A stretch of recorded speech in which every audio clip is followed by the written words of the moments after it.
తిరుమల శ్రీవారి ఆలయంలో జరిగే 10 రోజుల ఉత్తర ద్వార దర్శనాలకు చాలా పనులు పూర్తయినట్లు టీటీడీ అదనపు ఈవో వెంకయ్య చౌదరి తెలిపారు. అశేషంగా తరలివచ్చే భక్తుల సౌకర్యార్థం ఔటర్ రింగ్ రోడ్లో ఉన్న సర్వదర్శన క్యూ లైన్లను అదనపు ఈవో అధికార యంత్రాంగంతో కలిసి పరిశీలించారు. తొలి 3 రోజుల్లో ఈ డిప్ ద్వారా టోకెన్లు పొందిన భక్తులు దర్శనానికి వెళ్లే క్యూ లైన్లను తనిఖీ చేశారు. ఇప్పటికే చాలా వరకు పనులు పూర్తి అయిపోయాయి. భక్తుల యొక్క ప్రయోజనాలని వాళ్ళ ఫీడ్బ్యాక్ను దృష్టిలో పెట్టుకొని మనం చాలా వరకు చేంజెస్ని ఈ క్యూ లైన్లో తీసుకురావడం జరిగింది.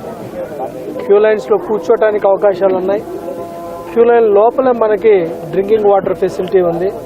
అలానే ఇప్పుడు క్యూ లైన్స్కి అనుసంధానంగా కొన్ని టాయిలెట్స్ తక్కువగా ఉన్నాయని చాలాసార్లు గ్రీవెన్సెస్ వస్తే దాన్ని బేస్ చేసి కొత్తగా మరొక 4 బ్లాకులు కూడా బిల్డ్ చేయడం జరిగింది.